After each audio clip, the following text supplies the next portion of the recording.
Gerą dieną visiems, čia yra Prieš Jazz televizija ir šiandien tęsėme rubriką Anonimus Lithuania su gerbiamu piliečiu E. Štai, šiandien atsiliepė mes į žiūrovų po pirmos laidos kilusius klausimus ir pilietis E norėtų pratęsti mintį apie priežastis, kodėlgi žmonės savanoriškai užsideda tą savo naštą, kurią velka. Sveiki! Sveiki visi. Taip, tęsiam tada pokalbį praeitą. Jo, tęsiam. Pirmiausiai norėjau padėkoti už konstruktyvę kritiką komentaruose ir už vėl galimybę, vykti šitam pokalbiui. Į tą kritiką buvo tikrai atsižvelgta ir tikrai buvo praeitas pokalbis. Pirmas blynas, kaip sakant, truputėlį susimėtėm ir nuėjom kai kur per toli ir kai ką net pamiršom išpasakyti, kas buvo pradėta sakyti. Tai aš dabar jau norėčiau pradėti iš karto, sakykime, nuo tos vietos, kur praeitą kartą baigėm. Tai kamegi yra tos priežastys, kodėl tie žmonės modernus, nebenori net suvokti, kad jie yra vergai ir jie susitaikė su tuom, kad jie yra vergai. Tai pirmiausiai pradėkim nuo to, kas buvo daroma per pastaruosius gerą 100 metų. Tai pradedant nuo pirmo pasaulinio karo, imant antrą pasaulinį karą, imant Rusijos revoliuciją, imant aplamai visus karus, visus teroristinius aktus ir visa kita. Tai kas yra, ypač karai, kas buvo daroma, tai buvo naikinama vyriškoji pati geriausia visuomenės dalis. Naujas posūkis minties, negirdėjau dar tokias versijas. Tai buvo naikinama valia. Tie žmonės, kurie turi didžiausią valią, nuo kurių pagrindė visą laiką viskas iš tikrųjų turėtų teoriškai priklausyti. Kūrėjai, elitas, pažiūrėkit pavyzdys Lenkija. Nacija išskerdė Lenkų elitą, Rusai išskerdė Lenkų elitą. Tai, kas liko pas juos, jiems prireikė kiek? 50 metų, kad jie atgal pradėtų galvoti savo nacionalinį identitetą atrasti. Pas mus yra iki šiol tas neatsiradę, nes mums nedavė atsitiesti, mumis išvarinėjo po visą pasaulį. Bet iš esmės tai per karus tai buvo išnaikinta daugybė protingų vyrų. O vyras jisai yra gynėjas, jisai yra maitintojas, tai taip turėtų būti teoriškai mūsų civilizacijoje, kur šeima yra narys pagrindinis, mūsų ramstis šeima yra teisingai mūsų visos sistemos pagrindinis dalykas. Toliau, gazdinama nuolat finansinėmis krizėmis, specialiai organizuojamos krizės. Ne vienos krizės nebuvo istorijoje tos, kuri nebuvo sukelta bankininkų pačių, kuri nebuvo sukelta tų pačių šeimininkų, kurie viską valdo. Jie pamato, kad yra, prasiplečia vidurinė klasė, pradeda mintis pa žmonės reikštis. Imkit krizę, turėkit.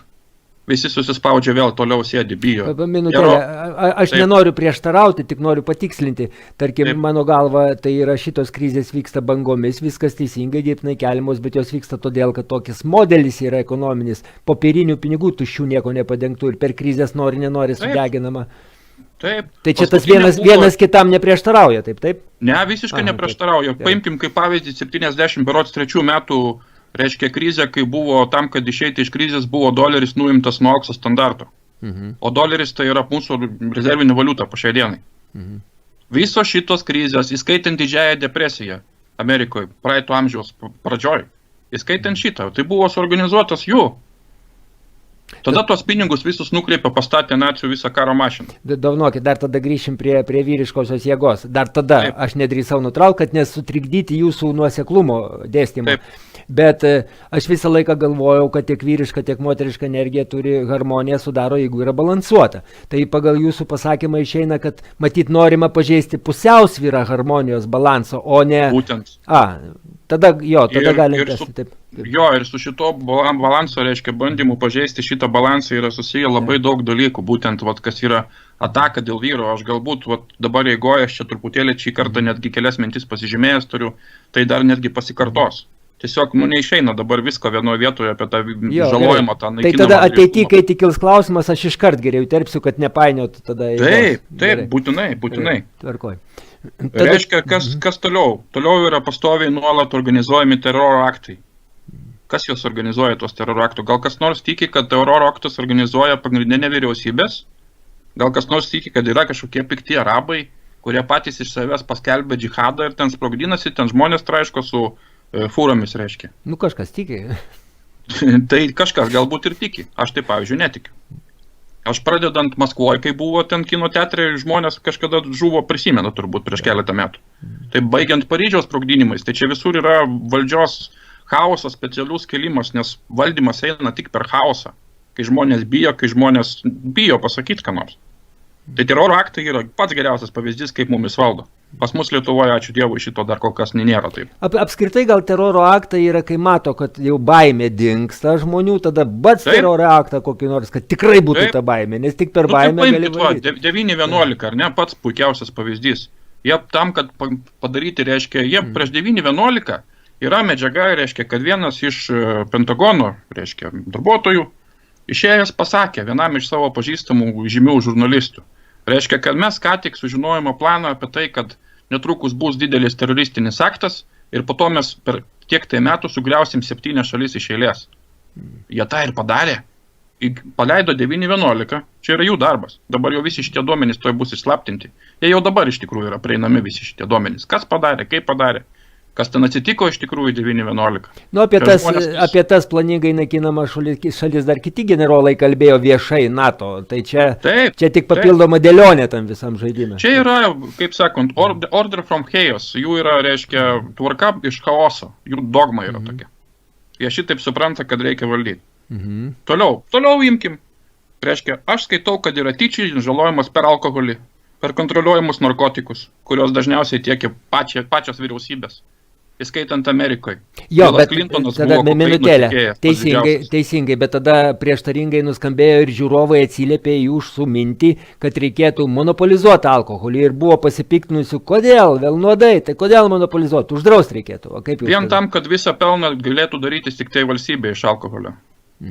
Bet tada vadinasi, jo negali uždrausti. Kai prasideda pelnas pas privatininkus, privatininkai investuoja į daugybę reklamos ir visokios simbolikos ir jie skatina žmonės vartoti. O jeigu valstybės politika būtų kaip tik drausti skatinimą vartoti, drausti propagandą alkoholio, tokią, kokią po šią dieną veikia, ir kontroliuoti alkoholio gamybą ir šluoti visą pelną grynai savo, kaip mokesčius, kad šluoja. Bet žiūrovai pasipiktino dėl to, visas tas principas teisingas, jie pasipiktino iš esmės, kad alkoholis neturėtų būti kaip nuodas naudojamas. Alkoholis nėra nuodas, Kazimierai, alkoholis nėra nuodas, kai jis yra naudojamas su protu. Taip, jis tirpiklis, jisai vaistas gali būti, čia kaip ir viskas. Kai yra su protu, pavyzdžiui, naudojamas, tai alkoholis jisai nėra nuodas saugusiam žmogui, kai jis yra naudojamas saikingai. Ten aperityvas, sakykime, prieš pietus gero vyno išgerti dar kažką. Mes nekalbam apie tuos, kurie ten pamėlinavę, atsiprašant rašalo, pastovi bubino. Tai čia jau yra iškrypimas, čia jau yra nenorma. Gerai, toliau, tai užbaigiant apie alkoholį, jūs tvirtinat, kad alkoholio besaikis vartojimas vėlgi yra kontroliavimo nuodijimo vaistais, kurie tada pavirsta į nuodus, grinai, kad kontroliuot galėtum, degraduotų visuomenę, tada kontroliuot galėtum ir taip toliau ir panašiai. Aš supratau dabar. Taip, gerai, toliau. Ir alkoholis vienodai kenkia, reiškia, vienodai yra nutaikytas ir moterims, ir vyrams. Moteris dar greičiau degraduoja iš tiesų. Čia taip. Gerai, toliau. Reiškia, kontroliuojama narkotikai, sakiau. Reiškia, per vaistus, per skiepus, per chemikalus ir GMO.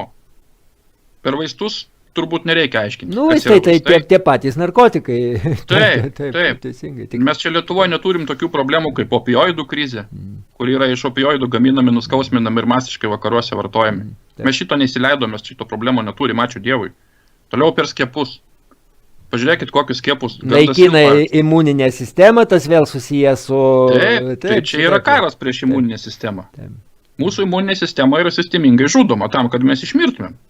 Gerai, o kaip jūs paaiškintumėte tada skiepų atsiradimo istoriją, kai buvo prieš raupus, prieš marą, prieš visus dalykus? Tai čia teigiamas dalykas ar iš principo neigiamas? Jisai nėra iš principo neigiamas dalykas. Tiesiog mes atskirkim tuos dalykus, kurie buvo, sakykime, skiepai daromi patys pirmieji nuo tų konkrečiai lygų, ar ne? Kurie iš tikrųjų žmonijos didelę dalį žmonių padėjo išgyventi vaikam. Nes anksčiau kokios lygos būdavo baisios siaubas. Bet po to iškrypo visą šitą farmacinės pramonę, visą šitą. Tai kitaip tariant, jūs ko gero norėtumėt pasakyti, kad skiepai turėtų būti kontroliuojama valstybės ir neturėtų būti biznio kažkokio lobimo arba toks verslas kažkoks tai. Verslas ir kontroliuojama turėtų būti labai griežtai, turėtų būti įrodoma kiekvieno skiepo, reiškia, nuo jo pagaminimo būdų iki jo konkretaus poveikio ir sudėties, ko dabar nėra visiškai šitos informacijos prieinamos. Bet mes matom rezultatus, mes paimkim Gardasilį, kurį dabar pas mus Lietuvoje, tarp kitko, visam kažkodėl moterim labai grūda, mergaitėm ir visa kita. Ale kažkokio ten gimdos kaklelio vėžio profilaktikai. Tai jūs paimkit statistiką šito Gardasilio Amerikoje, pažiūrėkit, kiek yra dabar bylų keliama, kiek yra prisiteisiama milijardai iš šitų visų farmacininkų, jie ten yra konkrečiai įklimpę. O jie, kadangi šitų skiepų yra mašina paleista, kaip sakant, gamybos, ir tai yra mašina visų pirma politinė, tai yra globalistinė mašina. Kaip vieną tą papildantį iliustruojantį epizodą pasakysiu. Viena labai garbi moteris, kuris specializuojasi vėžį, paaiškino, kad su prostatos vėžiu kovoja vienintelė Lietuva, visas pasaulis iš to juokiasi, kadangi prostatos vėžys, jeigu žmonės gyventų iki 150 metų, tai visi vyrai 140 natūraliai išmirtų būtent dėl to, dėl prostatos vėžio, nes čia yra natūralus senėjimo procesas. O Lietuva, kadangi nori biznį iš to padaryti, tada inscenizuoja kažkokias profilaktikas, tada invalidais paverčia žmonės, neįgaliaisiais, dėl to, kad invazija tada yra, ir taip toliau ir panašiai. Dovanokit, pertraukiau. Aš manau, kad čia ne tik Lietuva yra. Sako būtent kaip faktą, kad tik Lietuva būtent tokią daro programą galingą.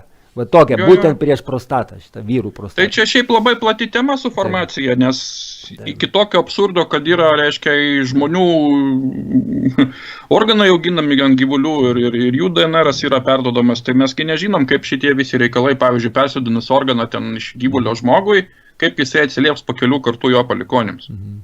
To gyvulio DNR'as.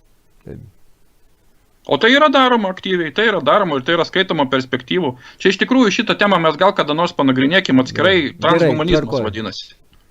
Jie čia yra labai stiprus tikėjimusi, tai ir čia labai elitas šitom domisi ir tai labai didelius pinigus kiša nuolat.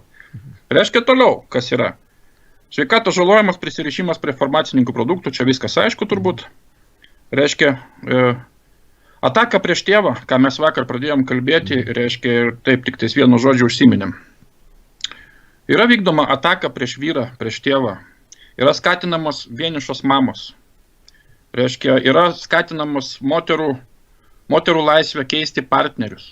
Turėti daugybę partnerių, kiek tik nori. Seksas be pasekmių.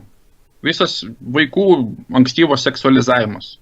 Reiškia, o kam yra dabar skatinamo vieniša mama? Ir kam yra, reiškia, žudomas tėvo autoritetas šeimoje? Matyt, kad lengviau būtų vaiką perimti valstybei, tai yra tom globalistam, ar ne? Ne, kad auklėtų vaiką ne tėvai, o valstybė. Tai taip. Taip, o valstybės, reiškia, klerkai auklėtų su savo programom vaiką. Puikus vergai gaunasi teisingai. Taip, o juos tampo kažkas tai irgi, kuris turi savų tikslų. Ir dar viena šito viso kaina yra tokia, kad augia be tėvo vaikai, šeimose be tėvo užaugia vaikai. Taip. Dažniausiai nėra gebų sukurti savo šeimas. Jie patys lieka be šeimų, jie neturi palikuonių ir vėlgi kontrolę, prašom, populiacijos. Tarp kitko, populiacijo, kaip sakyti, perpildymas populiacijos ir globalinis atšilimas, tai turbūt visi žinom, kad čia yra mitas. Agenda 21 vadinasi Jungtinių tautų Rothschildo planas. Apie tai mes irgi pakalbėsim kada nors. Reiškia toliau, simbolika. Mums į akis yra nuolat grūdama įvairiausia simbolika. Įvairiausia, mes jos nematom. Bet simbolika yra priimta plačiai, jų yra ta simbolika matoma iš karto, visose logotipuose, visose vėliavose, visose, reiškia, produktų etiketėse, nesąmonėse visokiose. Visur šitą simboliką, kinuose, reiškia, šitie muzikantai ant scenų demonstruoja judesiai savo šitą simboliką. Apie kurią jų simboliką kalbant? Pradedant visokiais daugiakampiais, baigiant tiesiais atvirais satanistiniais ten visokiais gestais ir netgi tekstais. Tai yra simbolika. Nes, sakykime, mūsų va šitą priimta visur pripasta žvaigždė, tai yra pentagrama. Gerai, o ką jūs tada pasakytumėt apie svastiką, kuri atkasta Kernavėje ir kuri dabar paversta simboliu uždraustų? Svastika, kad uždraustų simboliu paversta, čia yra nesąmonė. Svastika buvo pavogta nacių. Teisingiau ne nacių, o tų, kas įkūrė nacius. Tarp kitko, apie simboliką, jeigu kalbėti, tai čia galbūt reikėtų pradėti, iš kur atsirado, tai atsirado iš templierių ordino. O dar teisingiau... Čia apie simboliką ar apie svastiką? Simbolika, visa aplamai simbolika, jo. Jo, nes čia yra, viskas ateina iš senovės Egipto, aš jau šitą minėjau. Ir jeigu mes kada nors padarytumėm atskirą temą apie simboliką, aš paaiškinčiau labai daug, iš tikrųjų labai lengva surasti yra šitą dalyką, pasižiūrėti, reiškia, kas yra simbolika, kaip ta pati svastika buvo naudojama, kaip ta pati svastika išsidalino į 8 dalis, persidaro į kitokius simbolius, kuriuos mes matom kiekvieną dieną beveik. kodėl 8 dalis ir visa kita. Nu, taip. Skaičiai, reiškia visi šitie geometrija. Ko Visi gero atskirą laidą nuodugnę gal su iliustracijom net padaryti. Jo, bet esmė, aš ką norėjau dabar sąraše, yra simbolika paslėpta. Apie tą simboliką mes gal pakalbėsim kitą kartą. Taip. Bet dabar aš tik tiek pasirašiau, kad šitos simbolikos pagalba mes esam taipogi valdomi nevalingai. Ir šita simbolika jinai yra prieš pat nosį. Ir mes ją dažnai netgi atkartojam savanoriškai. Perkam papuošalų su ta simbolika, nešiojam tatuiruotę su ta simbolika. Piešiam tą simboliką nuo vaikystės. Net nesuprasdami, ką ta simbolika reiškia. O jinai reiškia. Toliau. Konspiracijos teorijos teorija. Tokia. Reiškia, tiesa dažnai pavadinama specialiai konspiracija ir gerokai iš anksto, prieš jai išlendant iš kitų tikrų šaltinių. Iškreipiama ir pavadinama konspiracija tam, kad kai išlenda jinai iš kitų šaltinių tikrų ir aplamai tiesa, kai išlenda. Jo visi jie būna girdėję iškreiptai ir aplamai girdėję ir padaryta, kaip konspiracijos teorija, kad pasityčioti šitą, kad šitą reiškia jokais nuleisti, kad niekas rimtai nepriimtų. Masė faktų yra paslėpta po konspiracijos teorijos, reiškia, lipdukų. O tai yra ne konspiracijos teorijos. Konspiracija yra tai, kame mes gyvename. Tai yra tiesa. Daug kas yra labai gryna tiesa iš tų, kas yra vadinama plačiai konspiracijos teorijomis. Čia dovanokit, čia gal atvirkštinis variantas, kaip tarkim, kad pasakose užšifruota tiesa būna, kadangi kitaip neįmanoma užsaugot, tai konspiracinėse paslėpiama tada tiesa. Paslėpiama yra tiesiai prieš akis. Išnaikinama. Viskas yra slepiama prieš akis. Tai televizijų taktika. Taip. Reiškia, Amerikoje bent jau, sakykime, visi televizijos kanalai iškart sakau meluoja, visi iki vieno meluoja, visi. Reiškia, ką jie daro? Jie kreivai iš anksto nuleidžia naratyvą į liaudį. Jie gauna, reiškia, visos televizijos gauna kiekvieną 4 ryto talking pointus, tai vadinasi, reiškia, kaip čia talking point, tai yra apie ką kalbėti šiandieną. Ir visa spauda apie tai kalba, loja visi iki vieno, kaip susitarė, nes jie ir yra susitarę. Čia man labai jūs priminėt Landsbergio megstųjų berečių istoriją, kai suskirsto minios valdymas, kai pradeda skanduoti gėda, arba Landsbergis. Tai čia lygiai tas pats gaunasi organizuotai. Tai daug pavyzdžių tokių yra, šita technologija yra naudojama labai plačiai. Na, esmė reiškia, kad specialiai yra nuleidžiama dalis tiesos iš anksto iškreiptai, tam, kad paskui, kai išlenda pati tiesa, į ją jau niekas nebereaguotų. Nepastebėjau šito dalyko. Tai labai plačiai naudojamas triukas yra. Čia vėlgi, kaip iš senos lietuvių pasakos, gaisras, o paskui niekas nereaguoja. Būtent, pasakose labai daug tiesos yra. Toliau, nužmoginanti kultūrą, pradedant muzikantais, baigiant, teatru, kinu, kuom nori. Yra kas klasikus atlieka, tas dar kažką. Yra ir dabar tų gerų, sakykime, atlikėjų, bet jų yra mažuma. Dauguma yra jų iškrypėliai, paprasčiausiai iškrypėliai. Jeigu ne kūniški iškrypėliai, tai dvasiniai iškrypėliai, kurių menas tai yra, tikrai kitą kartą pasižiūri, tai nei suprasti eina, nei nėra ten ką suprasti iš tikrųjų. Man aukščiausia viršūnė meno, žinot kas? Kaip prieš kelis metus skaičiau, kaip tokį įdomų dalyką Italijoje konservuotą šūdą pardavinėt pradėjo iš aukciono, ten 100 000 ir kiek tenai pardėjo. Tai atėjimas klesti visą laiką. Bet tada Dailės akademija Vilnių, dar geresnis ant šlagbaumo, ar kur ten buvo parašyta, ne viskas menas, kas yra š. Jo. Tai čia iš tos pačios temos dabar, jeigu tai pasižiūrėti, ar ne, poną Obamą, buvusi prezidentą Amerikos. Ar matėte, kokį portretą jam nutapė, reiškia, dailininkas vienas? Atkreipkite dėmesį, paieškokit, tikrai rasit internete. Ką mes mėto? Reiškia, įsivaizduokit, baltieji rūmai kabo visų prezidentų istorijos šitie portretai, specialiai tam nutapyti baltiesiam rūmams. Obamos vienintelis kažkokiam džiunglių fone, ten iš vis nesąmonė tokia, pasityčiojimas, jis tiesiai šviesiai tyčiojasi iš mūsų kultūros. Taip. Na, nesmė, reiškia menas, ar ne? Menas, kultūra, kuo jaunesnių žmonių seksualizacija. Jau aiškinau. Reiškia, ko anksčiau nuvesti žmogų jauną, ypač vyrą, ant sekso. Ir moteris, aišku, ir moteris lygiai taip pat. Kad žmonės, būdami jau pilnamečiai, sulaukia pilnametystės, jie jau nebegebėtų galvoti apie šeimą.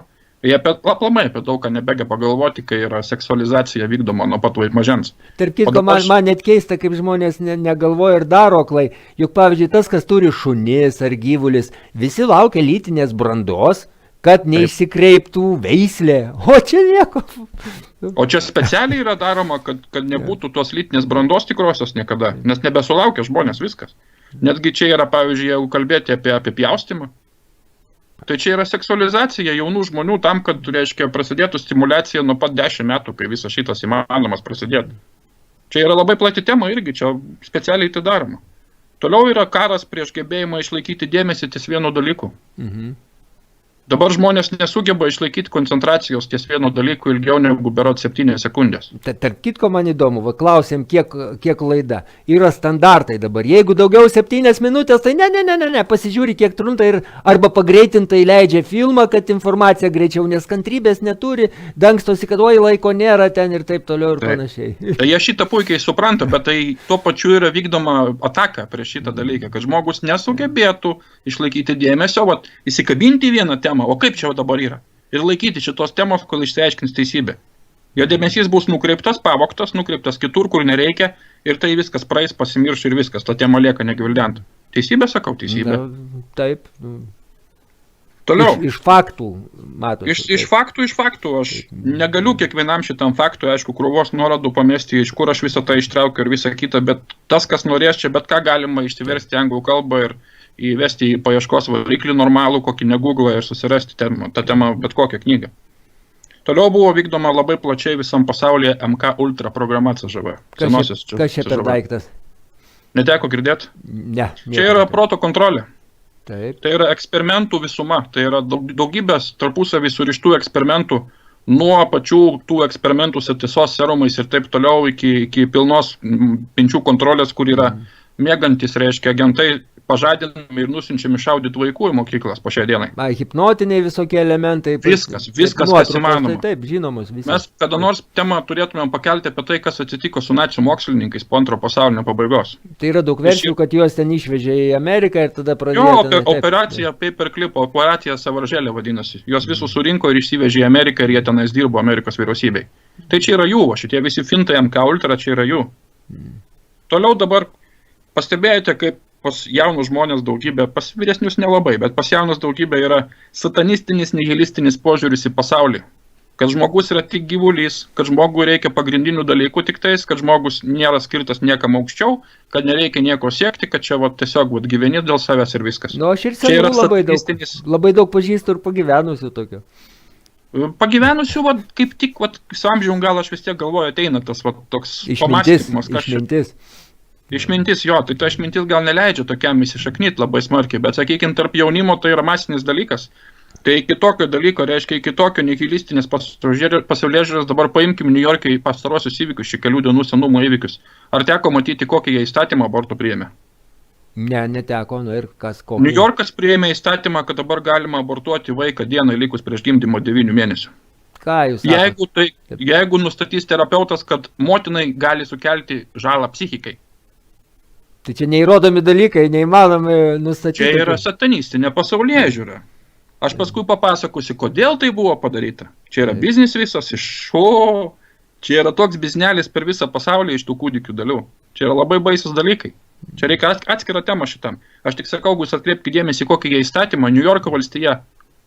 Trumpas jau šitą labai sukritikavo ir priims to senatas ten stabdė jungs šitam dalykui. To nebus. Bet jie, kadangi jų ten su viena iš konstitucinių teismų teisėjų jau griežčiausia jos jau ir nebėra, kuri visą šitą dalyką bandė ir visą laiką įvedinėjo į mūsų kultūrą, tai ten dabar jie paskubėjo priimti ir labai paskubėjo, nes visuomenė labai stipriai pasišiaušė prieš šitą dalyką. Pasidomėkit. Toliau, mes esame fiziškai veikiami nuolat elektromagnetinio spinduliavimo. Tai yra tie patys GSM telefonai, tai yra 4G įrenginiai. Tai yra 5G įrenginiai, tai dabar jau vėžio yra statistika, jau šauna į viršų, jau net neaišku, ar be pritaikys tą 5G įrenginius mums, ar nebepritaikys, gali būti, kad net uždraus. Nes kas tai yra? Tai yra elektromagnetinis impulsas, pastoviai duodamas milijonus kartų per trumpą laiką, reiškia būtent tais dažniais, kuriais kažkodėl tai veikia visi elektromagnetiniai ginklai. 2,5 GHz maždaug tai. Klausykite, o jūs turite teoriją, kodėl Lietuvoje būtent labiausiai ir diegiama tos technologijos, 4G? O Lietuvoje nėra taip jau, kad bevėlės technologijos labai būtų diegiamas. Lietuva, aš skaitau, kad labai sėkmingai pardavė telekomą savo laiku. Bet pavyzdžiui, dėl to čia, taip? Nu, pardavė tokia įmonė, kuri ne viską pavogė, o dalį į renovaciją paleido ir, sakykime, Lietuvoje mes tikrai namuose turim nebūtinai Wi-Fi, bet nebūtinai bevėlį ryšį, optinį ryšį, kuris sveikatai tikrai nekenkia labai smarkiai. Tai, sakykime, šitą dalyką mes turim vieną iš geriausių visam pasaulyje. Čia yra faktas. Nu, geriau, tas čia vien todėl, kad mums pasisekė, kad mes pardavėm, nekvailai, nusikratėm, aišku, galėjom gal patys geriau pasidaryti, bet gal ir nebūtumėm nieko geriau pasidarę, negu mums padaryta buvo. Tai čia buvo gan sėkminga šitą visą operaciją. O šiaip visur yra diegiama, tai pažiūrėkit dabar šitie smart counteriai, tie vandens, kokie ten vandens, šilumos skaitikliai, kur stovi, reiškia, ant sienos ir siunčia impulsą per visą namą, per visus skaitliukus ir sugrįžta, reiškia, į atsakymus į patį tą. Tai jisai per minutę ten 100 000 kartų impulsą duoda, kuris yra realiai žalojamus fiziškai. Ir jie šitą žino, tie gamintojai, jie šitą puikiai žino. Pažiūrėkit, kad jie dirba žmonės, reiškia, prie tų mobiliųjų bokštų ir panašiai, kokie susirgimai pas juos yra. Čia yra šitie visi dalykai, apie juos paprasčiausiai niekas nekalba. Yra tos technologijos visą laiką mums labai dosniai dalinamos, labai pigiai, mes labai noriai jas priimam, į savo namus įsileidžiam. Dabar aš pas save, sakykime, pasiskanavęs bevėlį ryšį, aš kokius 5 matau skirtingus bevėlius ryšius. Tai reiškia, mane pastoviai švitina 5 iš jų. Bevėlį ryšį namuose, o eksperimentas, Londone buvo mergaitė, eksperimentas, šiaip dėl įdomumo. Paėmė, reiškia, seklyčių, pribarstė seklyčių į vatą, padėjo vieną plytą, reiškia, šiaip kambarį, kitą plytą padėjo su tom seklytėm ant bevėlio maršrutizatoriaus kambarį. Tai spėkit, ar sudygo nors vieną seklytę tame, kur buvo ant maršrutizatoriaus padėta. Įtariu, kad nesudygo. Nė viena nesudygo, supuvo. Tai mums, aišku, mes kadangi gan esam dideli padarai, mūsų nužudyti nėra labai lengva.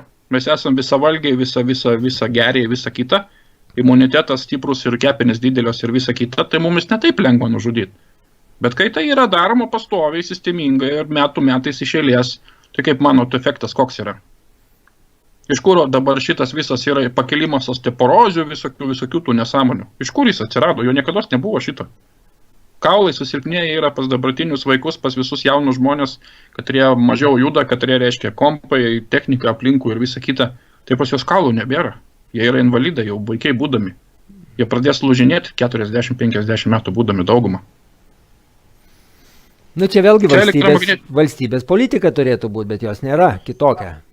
Valstybės politika nebus tol tokia, kol privačios korporacijos darančios šitos produktus, niekam neaiškinančios, kodėl jos daro šitos produktus ir ką tie produktai daro žmonėms, šitie tyrimai yra perkami ir slepiami, o valstybės, nėra žmonių, kurie dirbtų vyriausybėje ir atkreiptų dėmesį būtent į šitą vietą, o kodėl čia yra su technologijom šitaip, aš negirdėjau apie tai kalbant nieko, aš Amerikoje tik tais dabar pradedu girdėti apie tai kalbant žmonės. Europoje niekas apie tai nekalba, niekas.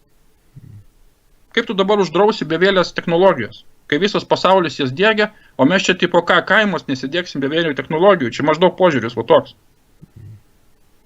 Toliau. Visa tai reiškia.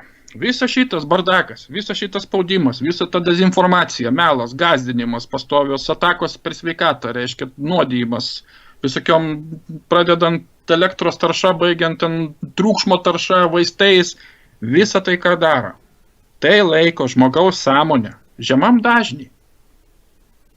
Ką reiškia žemas dažnis?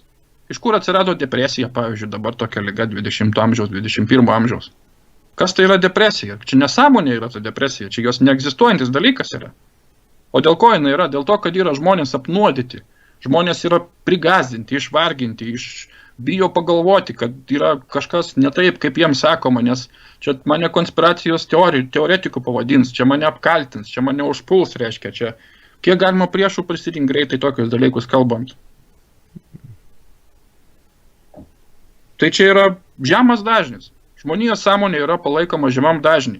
Taip kitko smegenų bangose, taigi yra jau ir nustatyta moksliškai, kad yra 4 pagrindinės rūšys, kuo aukštesnės dažys, ten sąmoningumas, visa kita ten.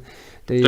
Taip. O kai yra palaikoma viskas žemam dažnį, tai žmonės nesugeba suprasti to, kas vyksta aukštesniam dažnį. O infradažnis, tai netgi panika tada, kaip gyvuliai pradeda lakstyti ir kai garso bangos pereina į infrą, jų negirdi, bet natūrali panika.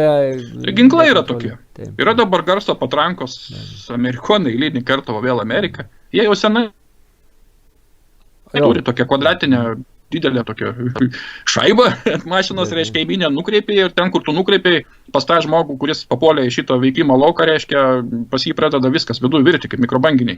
Iš esmės čia jokia paslaptis, jeigu domiesi. Čiagi ne... Taip. Šita informacija visa yra prieš akis padėta. Aš nieko neiškasiau iš kažkokių slaptų šaltinių ten, aš nepažįstu nieko iš jokių slaptų tarnybų, nieko. Tiesiog, eilę metų, kai tuom domiesi, tu pradedi matyti, kad ryšasi, ir tas yra, ir tas, ir ta. Pradedi matyti, kaip ta technologija buvo panaudota ten ir ten. Kaip žmonės nukentėjo, kokios buvo pasiekmės sveikatai. Kas už tai sumokėjo, kas už to stovi. Ir kai tu pradedi šitos dalykus visus suvesti, tu pradedi matyti, kad tai yra viena didelė milžiniška planetinė sistema. Reiškia, kaip mums dar įdiegia į normas tam tikrus dalykus, kad jie prieš 20 metų buvo visiškai neprimtini. Visiškai neprimtini. Overtono langas. Senas geras Overtono langas.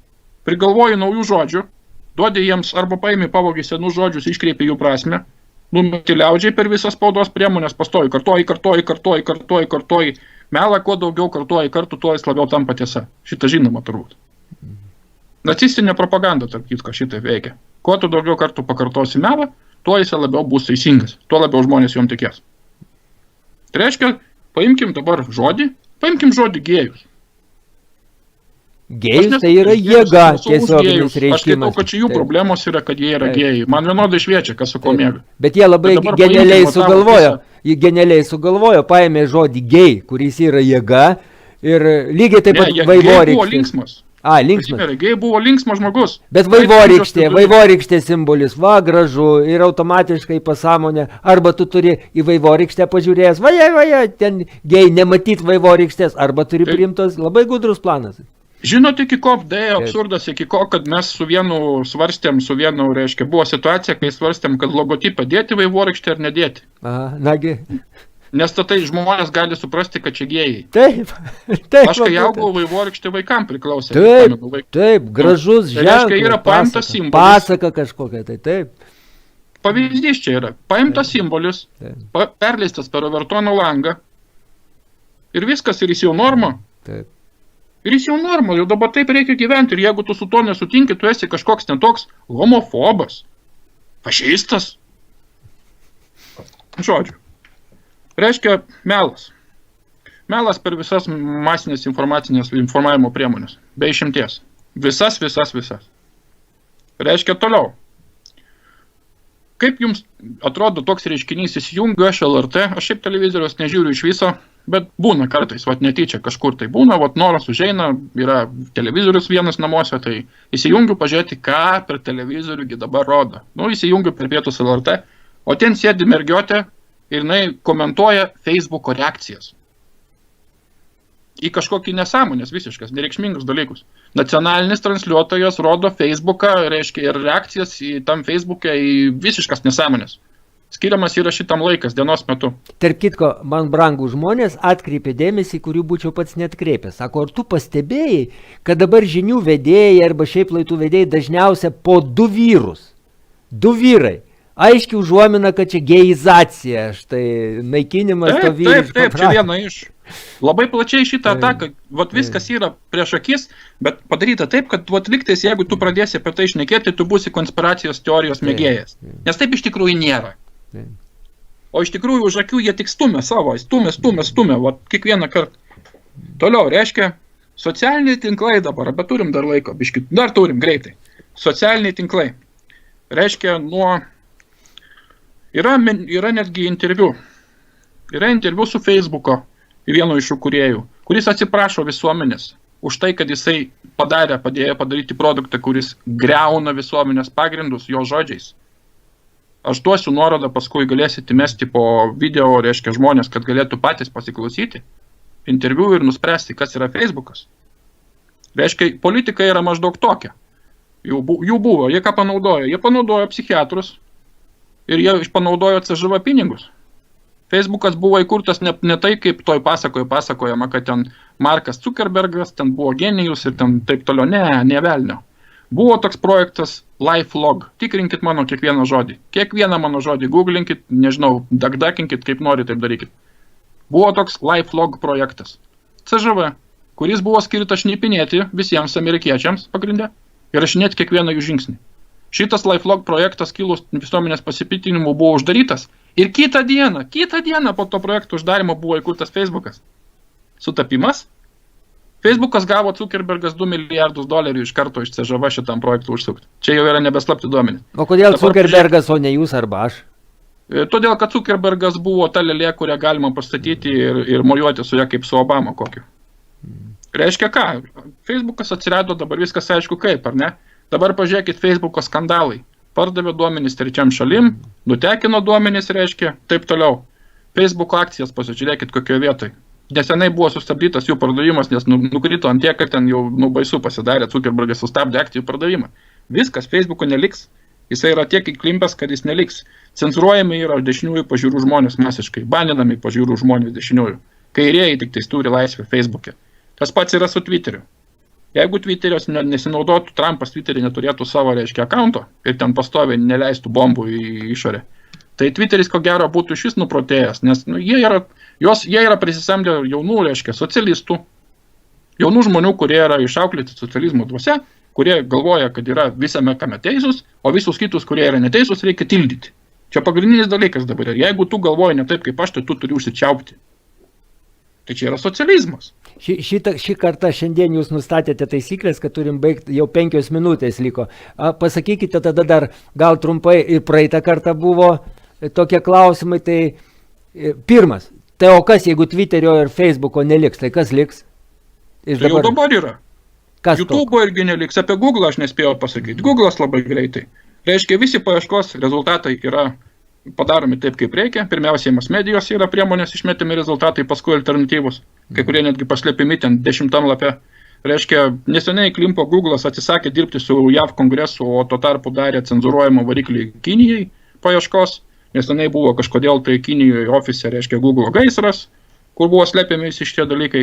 Ir baigsis viskas tom, reiškia, kad Google'as bus sudraskytas į daug mažų gabaliukų ir pasikeis visą valdybą. Šitas monstras... O socialiniai tinklai tada pats laikas gal nešti kudašių į kitus kažkur, kol yra? Jie jau yra. Kokie? Minds.com. Vietoj Facebook'o yra Minds.com. Vietoj, reiškia, YouTube'o yra, kaip jis dabar vadinasi, BitChute vietoj YouTube'o yra. Vietoj Twitterio yra, užmiršau, yra visas paketas, aš dabar nesu pasiruošęs atsakyti greitai šitą klausimą. Kitą kartą, maždaug. Bet yra visas paketas jau veikiančių socialinių platformų. Ir dar vienas dalykas, aš tai pavyzdžiui matau labai atsidarančią rinką šito vietoje. Kodėlgi ne? Reiškia, toliau, reiškia, jie įsikūrė kelis fact-checkerius. Snopes.com, FactCheck.org, PolitiFact, kur galima ateiti ir pasižiūrėti, kad tavo, reiškia, kad savo melą patvirtinti, kitaip sakant. Jeigu alternatyvus šaltinis naujienų, reiškia, išleido naujieną, tai būtinai atsiras fact-checkeryje kažkokiam taip vadinamam, tai kad ta naujiena yra feikas, arba atvirkščiai, kad per mass media bus paleista naujiena, kuri fact-checkeryje bus parašyta kaip tipo teisybė. Ir jie visi tais fact-checkeriais vadovaujasi, nors tai yra visiškas, nesąmonė visiškai. Tada vėl pirmą klausimą atsakėt, o socializmą paminėjot. Ir vėlgi gaunasi, kad užpuls laviną, tai socializmas blogai ar gerai, bet gal kitą kartą, nes čia įsamus pokalbis turėtų būti, ar ne? Jo, aš apie socializmą iš tikrųjų labai įdomių minčių esu pasiruošęs ir buvau pasiruošęs, bet čia mes į laiką niekaip neįsipaišysime. Aš tik pasakysiu, kad, vienas to geras posakis, o socializmas puikiai veikia tol, kol baigėsi svetimi pinigai. Ties tom šitą temą galima šiandien pabaigti. O šiaip, kas liečia valdymą visų šitų minčių, valdymo proto, valdymo žmonių pasipriešinimo ir valios, tai aš manau, kad aš šiandieną labai daug ką išvardinau, ką iš tikrųjų siūlyčiau būtinai kiekvieną punktą paimti, jeigu kažkam įdomu, pasiversti, kad ir į anglų kalbą ir pasiklausyti, pasižiūrėti, ką apie tai kalba kiti žmonės. O ką kitam pokalbį mes numatome, ar dar anksti sakyti? Aš kitam pokalbiu gal manau, mes nepulkime į tą virtualią realybę, kas vyksta dabar Vašingtone, nes ten labai smarkiai vyksta. Pasaulio banka, tiesa, maža naujiena. Trumpas, reiškia, pasiūlė, jau paskelbė Pasaulio banko prezidento kandidatūrą vietoj to kiniečio, kuris atsistatydino. O tas, kuris dabar eis į Pasaulio banką, kurio kandidatūra buvo paskelbta, tai čia žmogus su tokia istorija, kad nieko kito, kaip aš nematau, kaip kad visą kontrolę pasaulio banko atitenka Trumpui, kuris jau valdos federalinį rezervą. Tai kietas vyrukas tas Trumpas vis tik. Jisai nėra toks kietas, jisai yra labai įdomus tipas, iš tikrųjų aš negaliu atistebėti šitom žmogom, aš apie jį labai daug detalių įdomių sužinojau, neįtikėtinų tiesiog. Bet, sakykime, už jo stovi armija. Tai čia mes kitą kartą galėsim pakalbėti, žinot ką, kitam kartui mes pasilikime labai įdomios intriguojančios temos. Tai yra Rusija, tai yra socializmas ir fašizmas, tai yra, reiškia, ir manau, kad užteks. Ir žydai, labai gera tema žydai. Nes aš matau, kaip žmonės visi sako, žydai. O, nėra ta tema tokia vienareikšmiškai, kaip iš tikrųjų atrodo. Gerai, tada to ir intriguosim, tik priminsiu žiūrovam, kad jūs mus žiūri tik todėl, kad jūs mus remet. Kviečiu aukoti rekvizituose nurodytas tik šį kartą. Labai prašau sumesti į viešą įstaigą, kai sakas, kadangi benzinas baigėsi tiesiog ir tiek. Gerai, iki kito karto. Iki kito karto.